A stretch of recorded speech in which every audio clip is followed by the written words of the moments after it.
Bom dia, ouvintes queridos da Rádio Família FM. Rádio Família 104.5. O programa de hoje é Encontro com a Justiça. Também direto para a rádio de Palmas, em Tocantins. Alô, ouvinte de Palmas, Tocantins, e ao vivo através da Rede Jurídica TV.com.br. No programa de hoje nós vamos tratar de um assunto muito interessante. Embora o termo ONG tenha sido utilizado na década de 1940 pela ONU para designar diferentes entidades executoras de projetos humanitários ou de interesse público, no Brasil a expressão se referia principalmente às organizações de cooperação internacional formada por igrejas católicas e evangélicas, organizações de solidariedade ou governos de vários países. Essas organizações priorizavam a ajuda a organizações e movimentos sociais dos países do Sul com o intuito de consolidar a democracia. A pedofilia é um distúrbio psicológico que leva adultos ou adolescentes a sentirem atração sexual por crianças. Quando o ato se concretiza, seja pela relação sexual, toque nas partes íntimas da criança, observação no corpo nu da vítima ou exibicionismo do pedófilo, acontece o que é chamado de abuso sexual. O abuso sexual é o uso de uma criança ou adolescente em relação de poder, em que o abusador, geralmente muito próximo da vítima ou da própria família, aproveita para satisfazer seus desejos sexuais distorcidos. Isso é crime e temos que tomar muito cuidado para preservar toda criança e adolescente de qualquer forma de exploração sexual. Vamos tratar, como já anunciado no programa de hoje, dessa questão das ONGs, OCIPs, que denominação tenha. São boas, são mais, para que servem? E os nossos convidados hoje é o doutor Carlos Nicodemos, presidente de uma ONG, Projeto Legal de Direitos Humanos, e o doutor José Pinto Monteiro, conselheiro do Conselho Estadual dos Direitos, Conselho Municipal, presidente do Conselho Municipal dos Direitos da Criança e do Adolescente, e que também trabalha com ONGs. Bom dia aos nossos convidados, e eu passo a palavra para o doutor João Batista Damasceno para saudar os nossos convidados e introduzir o tema do programa. Bom dia, desembargador Ciro Darlan, meus colegas aqui, desembargador Rogério e desembargador Esteves. Bem-vindo, doutor, mais uma vez, doutor José Pinto Monteiro, presidente do Conselho Municipal de Defesa dos Direitos da Criança e do Adolescente. Doutor Carlos Nicodemos, do Projeto Legal, prazer muito grande recebê-lo aqui. Esse tema é um tema muito palpitante. Nós estamos num momento de muita descentralização, de delegação de serviço que deveria ser público a organizações que não pertencem ao Estado, portanto são organizações não governamentais, e a gente precisa, talvez ao longo do debate aqui, fazer um paralelo sobre um momento que se construiu o Brasil, que foi no governo Vargas, onde grandes coisas foram construídas, inclusive esse grande prédio que está aqui à nossa frente, que é o Instituto de Educação, e onde Villa-Lobos dava aula, não através de uma ONG, não através de uma OCIP, mas diretamente ocupando um cargo público e vindo aqui. Villa-Lobos, o grande maestro brasileiro, era professor deste prédio que está à nossa frente, no momento em que o Estado chamou a si a execução da prestação de serviço público e não a delegação a particulares para fazê-lo. Eu acho que temos tema aí para o debate. Desembargador Rogério de Oliveira, estamos de ressaca, uma ressaca antidemocrática, Pensávamos que hoje iríamos estar comemorando o primeiro dia da democracia do Poder Judiciário do Rio de Janeiro, mas não foi dessa vez. Bom dia, desembargador Rogério de Oliveira. Bom dia, Ciro. A ressaca permanece, mas nós vamos continuar a nossa caminhada. Ontem, inclusive, havia várias associações de magistrados de fora do Estado, trabalhistas, federais, esperando aquela decisão que, afinal, não foi histórica, foi um retrocesso histórico, vai marcar o tribunal por gerações ainda, não só pela não eleição dos juízes, pelos os juízes não participarem, mas pela possibilidade de uma recondução ad eternum no cargo de presidente do Tribunal de Justiça. Quando nós fazemos concurso, somos designados para julgar, nós ontem possibilitamos apenas sermos meros gestores nos tribunais. E a que custo? Para quem? A favor de quem? Então ontem o tribunal deu um exemplo de que muito comportamento ditatorial ainda está presente nas instituições brasileiras e precisa ser enfrentado dia após dia, sob pena do retrocesso institucional e para ficar como um precedente. O problema ali é o precedente, foi o precedente. Mas a esperança é a última que corre. Vamos continuar. Isso tudo, senhores ouvintes, nós estamos falando porque ontem o Tribunal de Justiça apreciou a possibilidade de democratização do Poder Judiciário fluminense, possibilitando a eleição direta da administração do tribunal por todos os juízes. Como sabem, somente 180 desembargadores hoje elegem a administração do tribunal, que é restrita aos 5 mais antigos.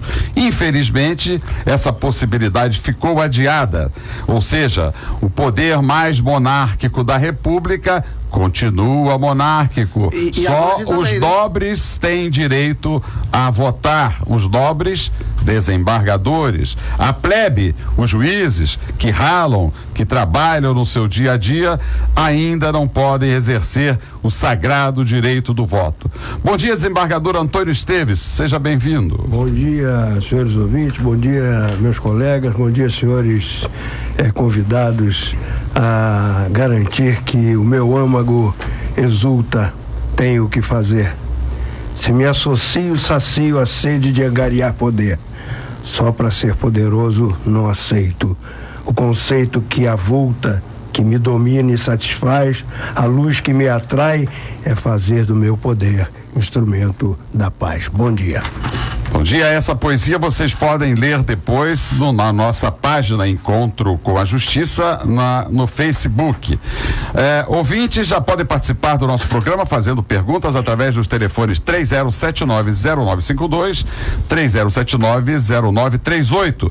E os ouvintes que participarem do nosso programa, que forem os protagonistas desse programa, receberão por sorteio, aqueles que primeiro telefonarem, o livro Tudo o que você precisa saber sobre a justiça da infância e da juventude, de minha autoria, ou também a cartilha Direitos de Prevenção ao Tráfico de Crianças e Adolescentes no Esporte, ou ainda o livro Nova Lei de Adoção e Casos, também da minha autoria, e ainda uma Bíblia Sagrada. Então, ouvintes que participarem do programa, fazendo perguntas aos nossos convidados através dos telefones 3079-0952, 3079-0938, poderão através de sorteio receber esses livros. Dr. Carlos Nicodemos, bom dia, seja muito bem-vindo, é um prazer muito grande recebê-lo aqui no programa Encontro com a Justiça. O Congresso Nacional está discutindo uma nova regulamentação para as organizações da sociedade civil, que são os autores importantes na implantação de políticas públicas no Brasil.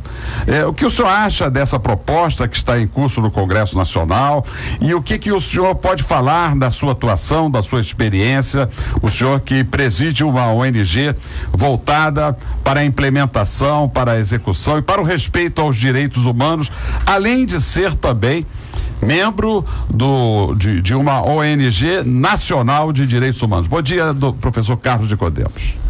Bom dia, desembargador Ciro Darlan, bom dia aos amigos aqui da mesa que compõem esse debate, companheiro Monteiro, que é um histórico militante na área dos direitos da criança e do adolescente, hoje na presidência do Conselho Municipal dos Direitos da Criança e do Adolescente, demais desembargadores. Um prazer, uma honra estar aqui com um tema que está muito colado nesse cenário que foi apontado em relação ao que foi discutido ontem no Tribunal de Justiça. Hoje, o papel das organizações não governamentais vem se construindo ou evoluindo nesse processo de redemocratização do Estado brasileiro. E a busca de um senso republicano que possa dar efetivamente um papel para as organizações não governamentais, é a nossa expectativa, especialmente daqueles que se dedicam seriamente a levar um projeto político ou levar a missão que a Constituição deu à sociedade civil organizada através do artigo 204 de complementar a execução de políticas sociais e exercer, acima de tudo, o controle social sobre essas políticas. Então, eu muito confortavelmente digo que ao longo desses anos, nesse processo de redemocratização, em relação às organizações não governamentais, nós ainda não conseguimos dizer o que nós somos, apenas dissemos o que não somos. Somos ONGs, organizações não governamentais. O que somos, talvez a lei 13.019, que é agora o novo marco regulatório da relação sociedade civil e governo, possa nos dar mais um degrau a subir e continuar essa atuada de, dentro da nova democracia, dentro da modernidade do Estado brasileiro, buscar uma identidade, porque o papel da sociedade civil é fundamental no conjunto das políticas sociais. Dr. José Pinto Monteiro, presidente do Conselho Municipal dos Direitos da Criança e do Adolescente, o senhor lida com um número elevado de ONGs, até porque é de responsabilidade dos conselhos a distribuição de orçamento do Fundo da Infância e da Juventude, da Adolescência, para financiar políticas públicas que favoreçam crianças e adolescentes. Lamentavelmente, o que está na mídia, o que se fala, são os escândalos de algumas ONGs, como é o caso da TESLU.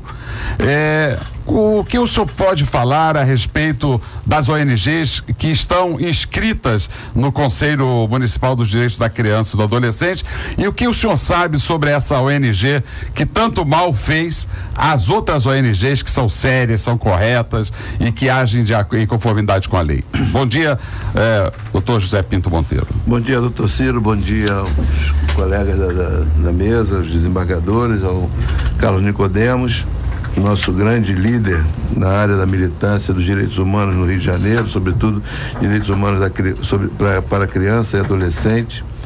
Eu queria voltar um pouquinho, doutor Ciro, antes de responder objetivamente a sua questão, a menção que o desembargador fez a respeito de Vila Lobos, né? No momento histórico, né? Naquele momento, exatamente, Vila Lobos estava aqui no Instituto de Educação, mas também estava no estádio do glorioso Vasco da Gama também, regendo coral para 45 mil vozes. Mas né? eram os alunos daqui. Exatamente. Ele levava os alunos daqui para lá. O senhor fez uma lembrança muito importante. É porque naquela época o Vasco sequer tinha torcida, né? Como hoje. Essa é uma provocação que a gente procura pular, senão o programa desvia. Não, mas o campeão dos aplausos lá era o presidente Vargas. Presidente Vargas. Não, o presidente do Vasco era vice. O presidente do Vasco. essa provocação, ela é desnecessária no momento, porque foi lá, inclusive, que o presidente e o vice, né, promulgaram também os direitos trabalhistas, né? Foi naquele estádio maravilhoso lá que os senhores estão hoje, até com uma certa inveja, né? Bom, mas eu queria colocar essa questão da importância das organizações sociais, que naquele momento elas não eram tão necessárias, sobretudo pelo adensamento, né, que a sociedade acabou impondo aos grandes centros, né, com o êxodo rural. E os serviços, eles não acompanharam à medida em que essas pessoas vinham para esses grandes centros, e essas organizações sociais não governamentais, elas foram um braço importante para a garantia desses serviços, desses direitos. Ora, essa questão, ela passa pelo extrato brasileiro, quer dizer, nós infelizmente ainda hoje cultuamos o herói mau caráter, né? O Macunaíma, que é um herói nacional. Então, isso faz tudo parte de uma história em que o Brasil, aos poucos, ele está eliminando, né? Então, quando nós hoje falamos de uma ONG que tanto mal fez às outras demais ONGs, eu vou buscar socorro numa pesquisa que fiz na BONG, tá nesse material, inclusive, que eu passei para os senhores, né? Que fala que no Brasil hoje nós temos aproximadamente 100 mil entidades, organizações não governamentais, ouvindo aqueles pequenos grupos que não são ouvidos pela sociedade tradicional, e que essas organizações vão até lá e fazem essa fiscalização, essa garantia, esse controle social. E dessas 100 mil, que na verdade essas 100 mil aqui são 100 mil de 2010, do portal da Transparência Brasil, que não reflete a realidade, porque se fala hoje em 380 mil organizações. Então, esse dado aqui é fundamental para nós balizar essa discussão e essa questão que o doutor Carlos Nicodemo colocou do marco legal, da importância da lei que, ora, no Brasil foi promulgada, né? Desses 100 mil entidades beneficiadas com convênios, 96% delas, né, conseguiram convênios de menos de 100 mil reais. 96% delas. Basicamente, doutor Monteiro, o que fazem essas ONGs? Elas são multidisciplinares. Você podia dar alguns exemplos para os nossos ouvintes, sabe? Sim, elas trabalham com programas de saúde, nos grandes centros, trabalham com programas de desenvolvimento de esporte, de cultura, de atendimento, de atendimento público. Agora mesmo, quando vinha chegando aqui, havia aqui uma abordagem de um cidadão brasileiro que estava ali na rua, largado na rua. Então, essas organizações têm esse papel.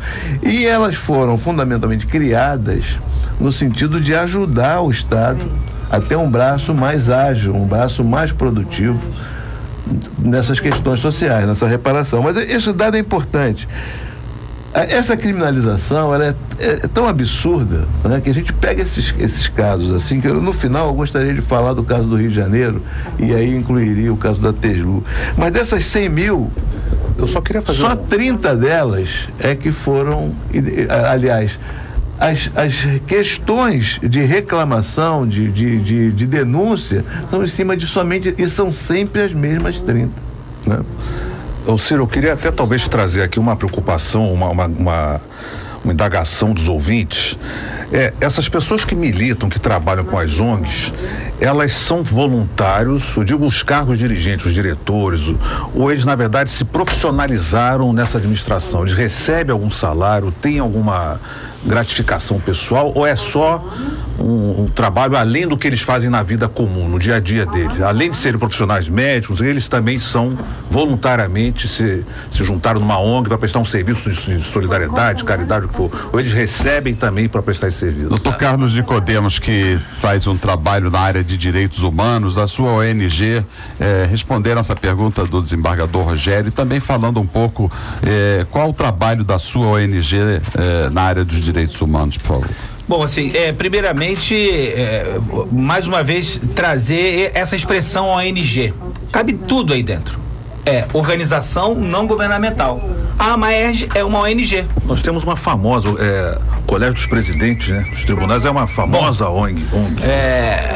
Então, a AMAERJ é uma ONG. A ABMP, Associação Brasileira de Juízes e Promotores para a Infância, é uma ONG. A Associação Juízes para a Democracia, que nós três fazemos parte, é uma ONG. É uma ONG. Agora, nós não recebemos verba pública, Sim. Não aceitamos subvenção pública e não aceitamos recursos de emprego. Vamos fazer um congresso. Até porque também a lei não permite. Concessionário de serviço público. Tem uma questão de princípio, tem uma questão que a lei não permite. Não, nos casos que a lei permite, nós não aceitamos verba pública.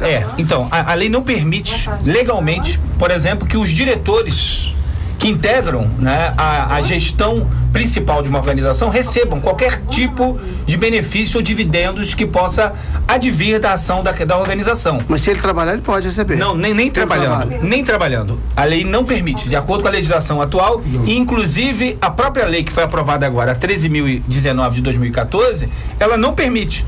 Ela permite que aqueles que são contratados para desenvolver as atividades, aqueles que são chamados para desenvolver um trabalho contínuo, permanente, como pedagogos, assistentes sociais, advogados, esses sim, dentro de uma jornada de trabalho, que aí é uma questão de direitos humanos, eles devem ter os seus direitos trabalhistas reconhecidos e ali no desenvolvimento das atividades. Agora, nós não podemos confundir isso com o trabalho voluntário. com o trabalho voluntário. Porque o trabalho voluntário, ele extrapola a fronteira das ONGs. O voluntariado, ele vai estar em todos os lados. Dá um exemplo. E aí, falando um pouquinho, o desembargador Ciro Darlan, do Projeto Legal. O Projeto Legal é uma organização que tem 21 anos, ela é considerada de utilidade pública federal, estadual, municipal, desenvolve vários projetos em cooperação com o governo federal, com o governo estadual, teve uma experiência desastrosa agora ultimamente, e com, por exemplo, o fundo do Conselho Municipal. Participou de um edital, foi selecionado e está lá aguardando, inclusive, a burocracia vencer a execução desse projeto. Esses projetos, eles recebem um controle rígido na prestação de contas. E os seus diretores são responsabilizados se não houver a devida prestação de contas. E os órgãos de controle são vários, não são só aqueles ligados à administração pública direta, como o município, o estado, a União, e tem aí seus tribunais de contas, suas controladorias. O problema é que a coisa só vem a lume quando a imprensa mas o próprio Ministério Público. E a gente está adiantando aqui uma etapa dessa discussão, porque tem uma anterior que a gente poderia falar aqui sobre o reordenamento do papel das ONGs na década de 90 e hoje.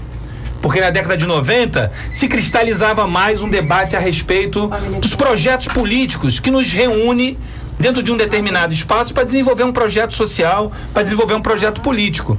O que aconteceu é que, em nome de uma dita sobrevivência, e aí se viu uma grande oportunidade de usar essas ONGs para dividir, para poder desviar recurso, em nome de uma sobrevivência, muitas organizações passaram a se alinhar a serem prestadoras de serviço ou um longa-manos ou um braço do poder público na execução, inclusive, de políticas públicas, coisa que nós não concordamos.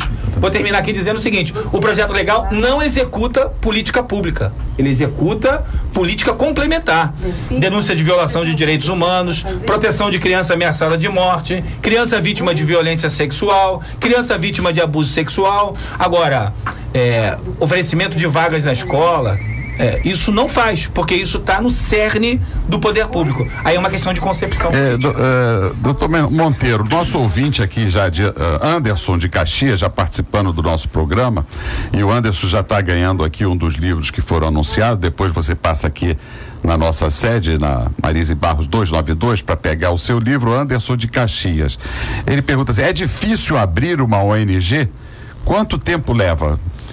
Não, a organização social, ela, como qualquer organização comercial, ela tem que ter o registro e o controle na Junta Comercial do Rio de Janeiro, no cartório da pessoa jurídica, né? Então, e leva o mesmo tempo que leva uma empresa, uma pequena e microempresa, em torno de 30 a 40 dias. Monteiro, eu preciso deixar bem claro que as ONGs são entidades não comerciais. Mas elas são registradas lá no cartório. Cartório, não é na junta, né? Mas a junta tem o controle desse cartório. Sim, mas a estrutura é outra. O que torna mais fácil, isso é só para Exatamente. Que o ouvinte saiba. Só fazer uma ata, juntar os documentos e levar é mais fácil, é mais simples. Posso discordar um pouquinho disso?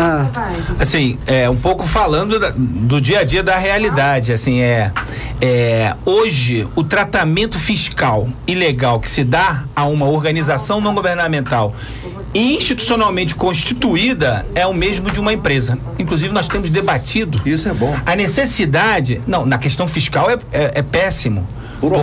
Porque você vê pacotes e pacotes do governo desonerando a folha de pagamento, desonerando tributos. Agora, para uma organização não governamental, viu, desembargador Ciro, tem que pagar todos os tributos que uma empresa paga. Se você contrata uma equipe, o que é muito temerário, e você tem uma parceria, por exemplo, com o governo estadual, com o governo, como aconteceu com o próprio Projeto Legal, tem lá um convênio sendo executado de uma hora para outra, por conta da burocracia, não para de repassar. A nossa cooperativa de crédito da magistratura é tratada como se fosse um banco. Tal a burocracia. Sim. Mas, doutor de Codemos, esse assunto que o senhor falou é de suma importância, porque eu já soube de casos de ONGs que assumiram compromissos com funcionários, com assistidos dessa ONG, e no meio do caminho aquele provedor público corta as verbas e a ONG fica com todas essas obrigações fiscais, legais, trabalhistas. Já soube de casos de muitas ONGs que faliram e deixaram seus representantes legais também em situação muito ruim perante os usuários. Exatamente. E isso, assim, porque o arcabouço legal que sustenta essa relação, na linha final, por exemplo, na Justiça do Trabalho, o juiz do trabalho sentencia de acordo com os parâmetros legais. Quem contratou? Foi a organização. Quem tinha responsabilidade? Era a organização. Então ela tem que pagar. Professor Carlos, o senhor tem toda a razão quando remete essa questão das ONGs aos anos 90. Né? Foi daquele divisor de águas ali, depois da queda do Muro de Berlim, que surge esse terceiro setor, né? Como uma nova forma, né, de reorganização. Eu tenho um pé atrás com isso, né? Não em relação às 30, mas em relação à forma de prestação de serviço público. Eu voltei aqui, falei dos anos 40, toda vez que eu vejo um problema com uma entidade dessas que presta serviço público, né, e aí o senhor colocou muito bem, aqueles que prestam serviço público e aqueles que prestam serviços complementares, né, e que não executam diretamente serviço público, né? Eu analisei muito de perto aquela crise da USB, da Orquestra Sinfônica Brasileira, né? Fui descobrir que é uma fundação, é uma ONG, que recebe verba pública de tudo quanto é lado, do município, do estado e federal, e todos na casa de milhões. E naquele ano da crise, né, que o maestro endoidecido paralisou uma orquestra, não parou de receber, né, recurso, ainda que não estivesse executando, né, os serviços. Eu achei aquilo, né, muito estranho, né, fui atrás, né, as atas não batiam, e descobri que lá no cartório, registro civil de pessoa jurídica, ela tem 2 registros, a mesma entidade, e portanto registra uma ata, a última ata registrada, né, às vezes depois tem uma última ata registrada numa segunda matrícula. Então nós temos às vezes determinadas situações, e eu estou falando de uma entidade, né, das maiores e mais bem conceituadas do Brasil. Eu acho muito complicado quando o Estado utiliza, primeiro quando ele delega serviço público, e estão aí os serviços de ônibus, né, transporte público, estão aí os serviços de telecomunicação, né, que a gente vê quando o Estado, saúde, quando ele delega, quando ele delega já é um problema, né? E quando ele delega para certas ONGs, então, né, às vezes pode ser um maior problema. Eu acho que isso precisa ser, né, diminuído, né? Isso tem que ser tratado com muito mais cuidado para que o Estado seja levado a prestar o serviço que ele tem que prestar e apenas complementarmente a sociedade possa vir a prestar essa contribuição. O ministro Luiz Fux acabou de tomar posse como membro efetivo do Tribunal Superior Eleitoral. E o ministro Luiz Felipe Salomão anuncia o lançamento de mais um livro na Amaerj no dia 25 de agosto, às 17h30. O livro é Direito Privado, Teoria e Prática, segunda edição. Interessante, nós estamos falando aqui muito de criminalização das ONGs e o secretário Beltrame, desembargador Damasceno, anuncia que as associações dos moradores estão por trás das ameaças a candidatos. Quer dizer, elegem-se vários tipos de criminalizações, a criminalização das ONGs, a criminalização dos movimentos sociais e agora a criminalização das associações de moradores, doutor Damasceno. Mas está no contexto que o secretário pensa. O secretário acha que qualquer, né, 3 pessoas conversando na rua já é motim, né? Ele tem bem aquela concepção de que tinha o Estado salazarista português. É lamentável isso, né? Porque criminaliza o movimento social, criminaliza a associação de moradores, quando o que deveria pensar é que não se pode pensar em política de segurança pública sem agregar, né, associações de moradores, os velhos moradores da comunidade, porque aí sim vai ser comércio local, porque aí sim vai ser segurança pública, porque de outro modo o que tem é uma segurança militarizada que contrapõe o Estado à própria comunidade. O Tribunal de Justiça do Rio de Janeiro firmou convênio com o consulado americano para incrementar as adoções internacionais e também promoveu 527 novos servidores. Olha que escândalo, mais da metade dos fóruns não tem licença para funcionamento. Como é que funciona, Esvador? Coloca em risco a vida e a integridade dos funcionários, dos juízes, de todos que ali trabalham. É preciso uma providência urgente da administração do Tribunal de Justiça. Mas pode isso, assim, a margem da lei? Isso não é legal, né? né? Parece que não é um bom exemplo. Pelo menos é o que está na mídia e nós precisamos investigar isso. E uma notícia muito triste na mídia. Relatório do Instituto de Segurança Pública mostra que índices de violência contra a mulher seguem elevados. No último ano, em 2013, foram 56.367 casos de agressão, ou seja, 154 casos de agressão por dia, e houve um aumento de 63% nos casos de agressão às mulheres. Uma covardia que a Lei Maria da Penha ainda não conseguiu combater, não conseguiu acabar. Aliás, não é com lei que se combate violência. Combate-se violência com respeito e, sobretudo, com educação. E falando em educação, doutor Monteiro, doutor Nicodemos, algumas ouvintes já estão perguntando aqui, a Janaína de Ramos, obrigado, Janaína, pela sua participação. Empresas privadas podem financiar ONGs? E também a Josivana da Penha faz uma pergunta que já deve ter sido respondida, mas nossos ouvintes são sempre muito curiosos.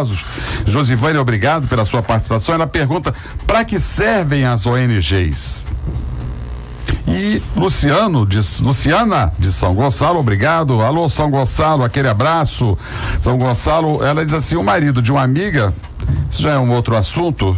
Eu vou fazer essa pergunta da Luciana depois, que ela está falando aqui sobre pedofilia, que foi um assunto que nós falamos logo na abertura, mas nós não gostamos de anônimos, mas os anônimos fazem, e nós temos que repetir todas as perguntas aqui. Anônimo de Braz de Pina, não seja anônima, fale, nós temos que ser sinceros, honestos e enfrentar as denúncias com coragem de cidadania. Mas ela diz que ela ou ele diz que trabalhou numa ONG que pede doações via telemarketing. O administrador se beneficia do dinheiro que a ONG recebe e não faz quase nada, mas ele tem carro do ano, imóveis e etc. O que ela pode fazer? Então é ela, né? O que ela pode fazer? Existe algum órgão que fiscaliza as ONGs? Seria o Tribunal de Contas? Como convocar uma fiscalização para essa ONG? Boas perguntas dos nossos ouvintes para os nossos convidados responderem aí. Doutor Monteiro. Bom, eu vou começar com a primeira, né? Que se pergunta se a iniciativa privada ela pode financiar uma ONG. Pode. Eu inclusive sou bate no imposto de renda, hein? Alguns casos, não são todos os casos.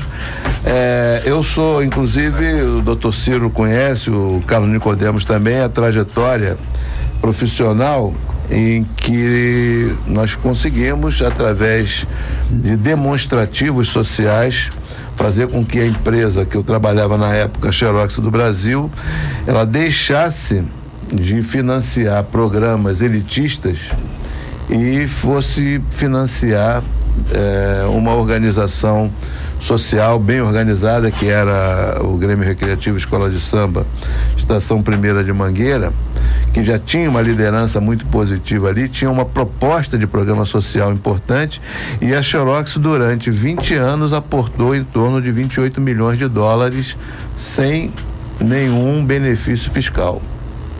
Isso é bom que se registre. Mas é um fato raro, né? É um fato raro, porque a maioria das organizações, das empresas, elas podem e devem, e tem feito muito menos do que podem. Isso aí, doutor Ciro, é um programa que poderia se pensar no futuro, a questão do incentivo fiscal no Brasil.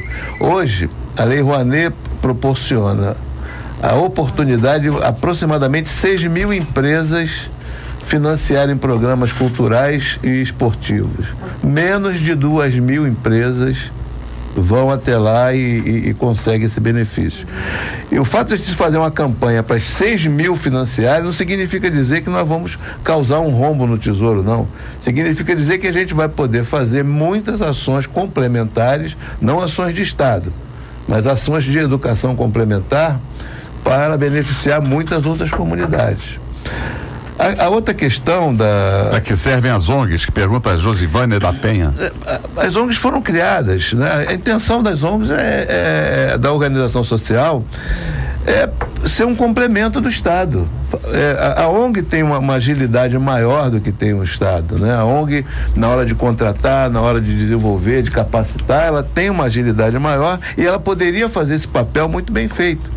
Eu dirijo uma ONG há 25 anos, que eu acho que a maioria aqui conhece, não tem absolutamente convênio nenhum com o Estado, é autossustentável, agora toda ela regida pelos padrões administrativos consagrados, né? Tanto da contabilidade, quanto da administração, quanto jurídica, auditoria, tem ISO 9000. Esse é o caminho, né? Eu só arremataria aqui dizendo o seguinte: a ONG, ela abrange muitas ações. Você falou aqui da MAERD, da Associação de Moradores, tudo isso é ONG, né? Agora, há tipos que eles podem ser remunerados, sim. O dirigente de uma OCIP, ele pode ter uma remuneração. Eu só conheço esse caso tipificado, que é da OCIP. Ele é criado, é uma organização social de interesse público, né? Ele desenvolve um programa de meio ambiente ou de educação, ele pode se remunerar. Só esse caso, está lá previsto na lei. Agora, as outras ONGs, o dirigente, ele é um voluntário. Quem gere quase tudo os hospitais hoje do Rio de Janeiro são OCIPs. Sim. OS, Organizações Sociais. OCIPs. Aproveitando essa deixa, doutor Monteiro, a Luciana de São Gonçalo diz assim: o marido de uma amiga fica olhando a neta tomar banho. Ela já tem 12 anos. O que fazer? E aí complementa com uma pergunta que é muito pertinente. Existe alguma ONG que ofereça tratamento para homens com a doença da pedofilia, doutor Nicodemos? Bom, primeira coisa, a gente tem que cuidar de atacar esse problema sob o olhar da proteção da criança. Então, imediatamente, a ouvinte pode ligar para 100, Disque 100. O Disque 100 é um serviço gratuito, nacional, e aí registrar essa denúncia, e essa denúncia vai ser encaminhada para o Ministério Público e para o Conselho Tutelar, visando ir ao local e intervir diretamente na perspectiva da proteção da criança. E complementando, existem sim redes de serviços que o próprio Conselho Tutelar pode requisitar esses serviços a partir das suas atribuições do Estatuto da Criança e do Adolescente. Das 3 perguntas, doutor Ciro, que foram colocadas aqui, empresas privadas financiam ONGs, o Monteiro já colocou muito bem. Eu gostaria de destacar para que servem as ONGs. Vou dar um exemplo para que servem as ONGs. Eu tenho dito o seguinte: assim como eu desafio o Estado norte-americano a retirar todos os imigrantes daquele país, e eu quero ver como vai ficar o dia seguinte. Não funciona o país. Aí eu quero ver como vai ficar o dia seguinte. Eu desafio, por aquilo que foi concebido nos últimos 40 anos no Brasil, em termos de política social, que todas as ONGs sejam retiradas do desenvolvimento das suas ações sociais. Eu desafio todas cruzarem o braço e deixar. Podem. É igual o Estado chamar Brasil, todo o serviço que delegou. Vai parar. Amanhã não tem ônibus, não tem metrô, não tem, porque entregaram tudo aos particulares. Como disse o doutor Damasceno, assim, existe uma questão aí muito bem colocada, e que aí vai no campo de como você se situa como uma organização não governamental. No meu conceito de Estado, que não é um conceito de Estado mínimo, não é? É um conceito de Estado forte, Estado interventor, eu entendo que a sociedade civil não pode fazer gestão de programas de saúde, de programas de educação, de programas de políticas públicas estruturais, porque isso tem que se garantir a continuidade, a permanência, e isso compete ao Estado. Agora, como uma organização da sociedade civil, eu devo fazer a denúncia, a proteção, a defesa de direitos de uma criança ameaçada de morte, abusada sexualmente, explorada no trabalho, porque esse é o papel da sociedade civil: exercer o controle social e defender o direito das minorias sociais e dos grupos em situação de vulnerabilidade. E fechando, sobre a questão das doações de telemarketing, o que fazer? Olha, eu entendo que por conta dessa onda criminalizadora contra as organizações, o que existe de órgão de controle em relação a elas sobra, a começar pelo próprio Ministério Público. Nós temos hoje na estrutura do Ministério Público um subprocurador geral de Direitos Humanos e Fiscalização das ONGs. Esse é o termo. Subprocurador-Geral de Direitos Humanos e Fiscalização das ONGs. Encaminha para o Ministério Público. Deixa eu só um minutinho interromper aqui. A Laura do Recreio. Aliás, todos os ouvintes que estão fazendo perguntas hoje já vão receber os livros. Nós não vamos nem fazer sorteio, porque as perguntas estão de tamanha qualidade que nós vamos distribuir os livros àqueles que vierem aqui na sede, na Rua Marise Barro 292, para pegar os livros que hoje nós anunciamos. Doutor Nicodemos, doutor Damasceno. A Laura do Recreio, desembargador Ciro, está dizendo aqui: doutor Ciro, me considero uma cidadã melhor, mais bem informada e até mais inteligente depois de ouvir este programa. Saiba que eu admiro muito e dou graças a Deus por pessoas como você que dedicam a vida para as pessoas. O senhor deveria ser candidato a presidente da República. Você vê, aqui a Laura. Ciro, eu sei que todo mundo fica te perguntando se é candidato, você não é candidato, né? O desembargador e que bom que haja um desembargador como você no Tribunal de Justiça do Estado do Rio de Janeiro, né? Agora é muito interessante isso. Eu faço coro com a Laura aqui. Se você fosse candidato a presidente, eu também votaria em você, Ciro. Obrigado, dona Laura. Eu voto aqui. Obrigado, dona Laura. Eu tenho eu sou seu amigo, não lhe desejaria isso. Eu tenho certeza que fora do Tribunal de Justiça eu teria muito mais do que os 3 votos que eu recebi ontem. Muito obrigado, dona Laura. É uma alegria saber que nós estamos podendo prestar esse serviço à população, e o objetivo do programa. ONG, né? E não somos ONGs, nós somos voluntários, absolutamente voluntários. Até este programa é voluntário, essa rádio é voluntária, e aqui aproveito para agradecer o pastor Gleiber de Andrade, que nos cede esse horário aqui graciosamente, e ele também não é ONG, ele é um pastor de almas que pesaroso nos cede esse encontro com a justiça para que nós aproximemos o judiciário do nosso jurisdicionado, dos nossos cidadãos. Desembargador Ciro, que eu queria lembrar aos meus companheiros de programa e aos ouvintes que associar-se, agregar-se, está na natureza humana. O humano, ele não consegue viver a não ser através dessa conjuntura de propósitos.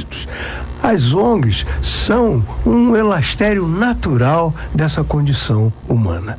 Ou seja, não vai deixar de existir ONG porque não pode deixar de existir o espírito gregário do ser humano. E os ouvintes estão fazendo perguntas através do telefone 30790952, 30790938. Alô, ouvintes queridos da Rádio 98.1 de Palmas, Tocantins, e quem está assistindo ao nosso programa, doutor Nicodemos, doutor Monteiro, este programa está sendo assistido na Europa, na África, através do site www.redejuridicatv.com.br. E essa afirmação minha é porque nós já recebemos comentários elogiosos e até perguntas de cidadãos lá de Coimbra, de Portugal, do Canadá. Muito obrigado pelo prestígio dessa audiência. Luísa de Austin, ela diz que colocou o neto, obrigado Luísa pela sua participação, o neto no colégio para fazer supletivo. A escola é particular, mas no meio do ano, desembargador Rogério, declararam falência e os alunos ficaram sem aula. Ela não está conseguindo matricular numa escola pública. O que ela deve fazer? Existe alguma ONG que pode ajudar? Quanto à ONG, eu vou passar a pergunta. Agora, isso ocorreu há pouco tempo com o pessoal da Gama Filho, né? Foi um escândalo nacional e os alunos ficaram ao léu. Eu sei porque a minha filha mesmo passou por esse problema e felizmente conseguiu uma colocação em uma outra faculdade particular também, mantendo as mesmas condições. Agora, nesse caso, eu não sei se a ONG, ela tem que procurar o próprio Estado. Mas a escola pública tem que matricular. Tem que matricular. A escola pública tem que garantir, dona Luísa, se a senhora imediatamente é o Conselho Tutelar, procurar o Conselho Tutelar da cidade que vai requisitar uma vaga e a criança tem que, de Austin, que é Nova Iguaçu. Procure então o Conselho Tutelar e a vaga do seu neto será garantida numa escola pública. Ou CMDCA não perca de tempo. Nova Iguaçu também. CMDCA de Nova Iguaçu também pode ajudar. Também o Conselho Municipal dos Direitos da Criança de Nova Iguaçu. Josefina de Caxias, ela pergunta: existem ONGs para ajudar as pessoas a fazer denúncia? O doutor Nicodemos até já anunciou aqui através do Disque 100, mas tem mais alguma informação para a querida ouvinte Josefina de Caxias, doutor Nicodemos? Olha, eu sugeriria, a internet hoje é um baita recurso e que nos permite isso, assim, universalizar o debate, chegar em todos os pontos cardeais deste grande mundo e pode entrar no site da ABONG, Associação Brasileira de Organizações Não Governamentais. Ele tem um rol de organizações em variados campos, que é um mapa que ajuda a poder chegar naquilo que ela espera, uma organização ligada ao idoso, à criança, ao meio ambiente, à cultura e por aí vai. ABONG, Josefina, ABONG, você entra no Google, aí você vai ver lá, ABONG, a Associação Brasileira de Organizações Não Governamentais, e lá a senhora vai entrar e vai ver uma gama de ONGs e vai escolher de acordo com o tema que a senhora quer denunciar. E, doutor Ciro, não pode desprezar também a porta de entrada, que é o Conselho Tutelar. Nós precisamos fortalecer esse instituto. Com certeza. Aliás, a propósito, eu gostei muito da sua sugestão de nós realizarmos aqui um programa. Vamos ver se a gente organiza isso com os conselhos municipais e com o Conselho Estadual, para a gente fazer um programa específico sobre o Fundo da Infância e da Adolescência e trazendo aqui alguns representantes do empresariado também para estimular essa participação cidadã no financiamento de políticas públicas que atendam crianças e adolescentes. O doutor Nicodemos é do Conselho Nacional dos Direitos da Criança e Adolescente. Poderia falar um pouquinho sobre como o CONANDA está regulamentando, como o CONANDA está vendo a questão do funcionamento dos FIAs? Sim, uma grande oportunidade até, Ciro, de republicanamente aqui democratizar a informação, porque hoje um dos produtos mais raros no mercado e mais valorosos é a informação. Quem tem informação tem tudo. E hoje encontra-se aberto desde sexta-feira, e aí eu estou falando direto para as organizações da sociedade civil na área da infância e adolescência, um edital de financiamento de projetos sociais que podem ser financiados pelo Fundo do Conselho Nacional dos Direitos da Criança e do Adolescente, do qual eu integro representando o Movimento Nacional de Direitos Humanos, e são financiamentos de projetos para atendimento ao adolescente autor de ato infracional, para a criança vítima de exploração sexual, projetos para enfrentamento ao trabalho infantil. Então você que tem uma organização que tem mais de 3 anos, dá uma olhadinha lá na portaria 507, é uma portaria interministerial do governo federal, e também na própria lei 13.019, e ver se você reúne condições. O edital ele especifica isso, e você pode acessar recursos para desenvolver o seu projeto social. O fundo hoje é um mecanismo essencial para o financiamento das políticas complementares para os direitos da criança e do adolescente, aquilo que nós chamamos de proteção especial, não é a proteção básica, mas é a proteção especial, e ele é dotado de recursos do orçamento público e recursos de doações, que hoje essas doações estão regulamentadas por uma outra lei, que é a lei 12.594. Então o fundo, ele pode financiar através dos conselhos de direitos, projetos sociais. Eu acho que isso caberia num programa próprio, viu, Ciro? Tal a grandeza e a importância dessa questão. Aliás, esse programa aqui, ele tem sido revelador, e os nossos ouvintes são de excelente qualidade. O Severino lá de Madureira, Severino, que pergunta maravilhosa. Obrigado, Severino. Ele diz assim: por que não existem ONGs, ou se existem, trabalhando ao lado das UPPs implantadas nas comunidades? Ele diz assim: elas poderiam muito bem fazer o serviço social enquanto as UPPs garantiriam a segurança. Mas tem. Não, mas é isso que ele quer saber, o Severino quer saber. Existem? São muitas. Agora, lamentavelmente, as que eu conheço, né, e aí é até bom que os meus amigos que estão lá trabalhando nessas ONGs recebam mais uma vez a crítica, né, que eu lhes faço diretamente. estão lá para referendar a truculência que a polícia está fazendo lá. Ao invés de estar lá, como, né, trouxe aqui o professor Carlos Nicodemos, para assegurar direito das pessoas, né? As pessoas que eu conheço que estão trabalhando com ONGs, né, nas áreas ocupadas militarmente, estão desempenhando um papel vergonhoso, né, de ratificação, né, de colaboração nessa política militarizante, nessa política de opressão, né, das comunidades. Então, lamentavelmente, tem, mas não está fazendo um papel, né, de contraponto à política militarizante do Estado e não está trabalhando no sentido de assegurar, né, os direitos humanos. Doutor Monteiro, o senhor ficou devendo aqui uma resposta aos nossos ouvintes sobre aquele caso da famigerada Teslu. Foi tanto dinheiro entregue para essa ONG, e aí a Virgínia, lá de São Conrado, nosso ouvinte de sempre, pergunta como pode ter sido desviado tanto dinheiro por um deputado, por uma ONG, e o Conselho Municipal do Direito da Criança não falou nada, não viu nada sobre isso. O que o senhor tem a falar sobre isso, doutor Monteiro? Mas só me perdoe voltar, essa questão da UPP, a Federação da Indústria do Rio de Janeiro, a Firjan, tem um programa que é o UPP Social, que está à disposição de todas essas UPPs. É importante a gente divulgar isso, com programas para atender aquelas pessoas que vão buscar cidadania, né, dentro dessas UPPs.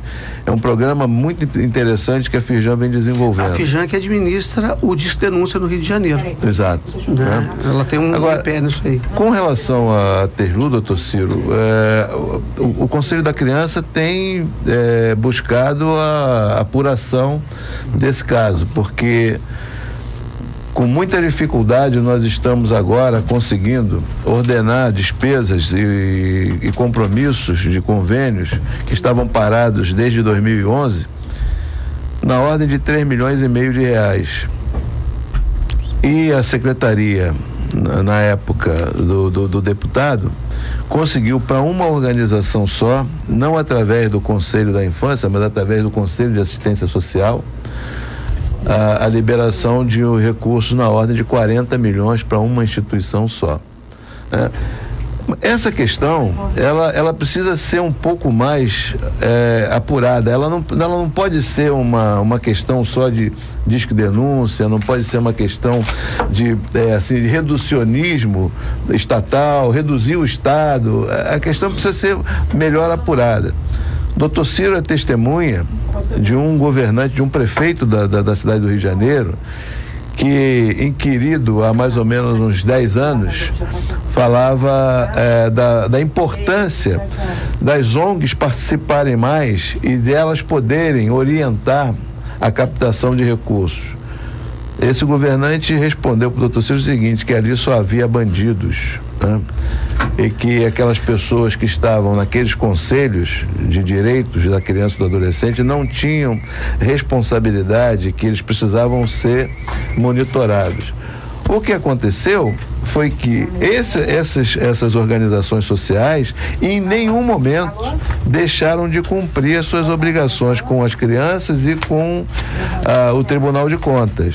E esses escândalos todos, inclusive do secretário da época e até hoje, não foram nenhum deles respondidos. Tá certo? Doutor Monteiro, nós estamos aqui acabando o nosso programa, infelizmente. Agradeço a pergunta aqui de Luiz de Inhaúma sobre as FIAs. Não, FIAs não são ONGs, FIAs é um fundo para a infância e adolescência. E da Roseli de Itaboraí, que faz uma pergunta sobre visita ao presídio, e nós vamos responder essa sua pergunta, dona Roseli, no próximo programa, porque nós estamos encerrando o nosso programa aqui em razão do horário eleitoral, que em seguida vai entrar, mas eu queria dar a palavra para os nossos convidados para rapidamente, em 30 segundos, se despedirem, agradecendo a presença e a preciosidade das informações que prestaram hoje. Doutor Nicodemos, por favor. Bom, primeiro cumprimentar a todos aqui da mesa, é um prazer, uma honra, são pessoas que eu acompanho a trajetória, especialmente na justiça e o esforço de redemocratizar aquele espaço, e contem conosco aqui no campo da sociedade civil para estarmos juntos na busca desse grande processo de redemocratização do Brasil, no nosso estado, que ele seja cada vez mais republicano, e o tema foi tratado e trazido republicanamente. Parabéns, desembargador Ciro Darlan, aos demais desembargadores também, ao meu amigo companheiro Monteiro, de toda hora, de toda luta, luta. Muito obrigado pela oportunidade e voltaremos sempre com convidados. Doutor Monteiro, vamos fazer aquele programa sobre as FIAs e muito obrigado pela sua presença. Eu agradeço também a oportunidade e essa tem sido muito enriquecedor para nós do Conselho da Criança e para mim pessoalmente também. Muito obrigado a todos. Obrigado, bom dia e até a próxima sexta-feira com o nosso Encontro com a Justiça.